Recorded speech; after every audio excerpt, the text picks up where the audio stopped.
hello guys, আমরা চলে আসলাম এই মুহূর্তে সাগর পাড়ের,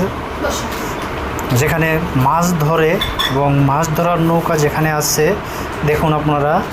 এখানে কত সুন্দর সাজিয়ে রেখেছে মাছ ধরার নৌকা, যেখানে সাগরের মাঝে মাছ ধরতে যায় এবং এখানে জাল সেলাইয়ের জন্য বা